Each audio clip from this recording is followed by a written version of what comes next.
ఓం సాయిరామ్. ప్రేక్షకులకు నమస్కారం. మన సబ్స్క్రైబరు ఒకరు సంతానం కోసం బాబా పరిహారం అడిగారు. సో నేను లేట్గా వీడియో చేయాల్సి వచ్చింది, ఎందుకంటే నేను చాలా క్లిష్టమైన పరిస్థితుల్లో ఉన్నా కూడా నేను వీడియో సబ్స్క్రైబర్ కోసం డిసప్పాయింట్ చేయొద్దని చెప్పేసి కష్టం మీద ఈ వీడియోనైతే నేను అప్లోడ్ అయితే చేస్తున్నాను. ముందుగా మనం వీడియోలోకి అయితే వెళ్ళిపోదాం. పెళ్ళైన ప్రతి జంట కలలు కనేది ఒక పండంటి బిడ్డ కోసం.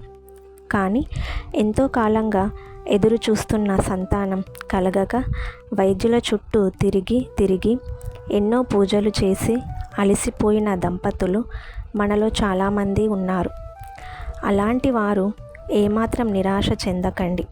ఎందుకంటే మనల్ని కంటికి రెప్పలా కాపాడుకునే ఆ షిరిడి సాయినాథుని దయ ఉంటే జరగనిది ఏదీ లేదు.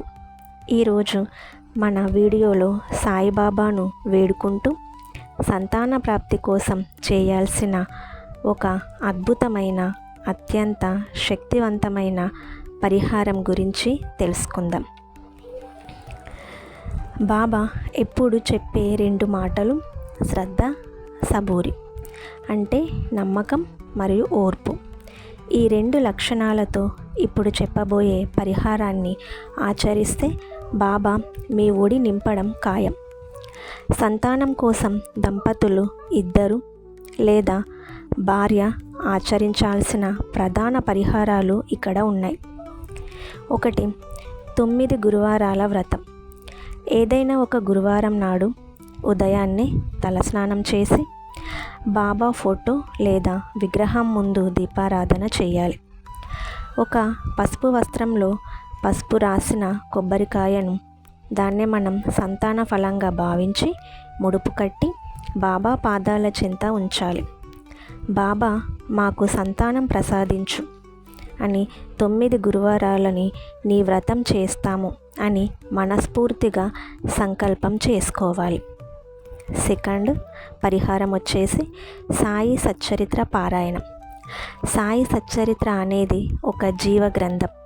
అందులో బాబా ఎంతోమందికి సంతాన భాగ్యాన్ని ప్రసాదించిన లీలలు ఉన్నాయి.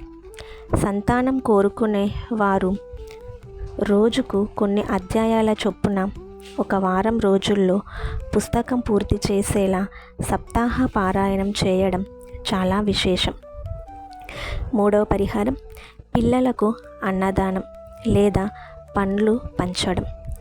గురువారం రోజున మీ చేతుల మీదుగా చిన్న పిల్లలకు ఇష్టమైన స్వీట్లు లేదా పండ్లను ఉంచండి. పిల్లల రూపంలో ఆ బాబా వచ్చి వాటిని స్వీకరించి మిమ్మల్ని ఆశీర్వదిస్తారు. ఎంతోమంది దంపతులు ఈ ముడుపు కట్టి సాయి సచ్చరిత్ర చదివిన తర్వాత పండంటి బిడ్డలకు జన్మనిచ్చారు. మీ మనసులో ఎటువంటి ప్రతికూల ఆలోచనలు పెట్టుకోకుండా పూర్తి విశ్వాసంతో బాబా పాదాలను పట్టుకోండి. మీ ఇంట్లో త్వరలోనే పసిపిల్లల నవ్వులు వికసించాలని మనస్ఫూర్తిగా కోరుకుంటున్నాము. మీకు వీడియో నచ్చినట్లయితే దయచేసి సబ్స్క్రైబ్ చేసి లైక్ చేయండి. కామెంట్స్లో ఓం సాయిరామ్ అని రాయండి.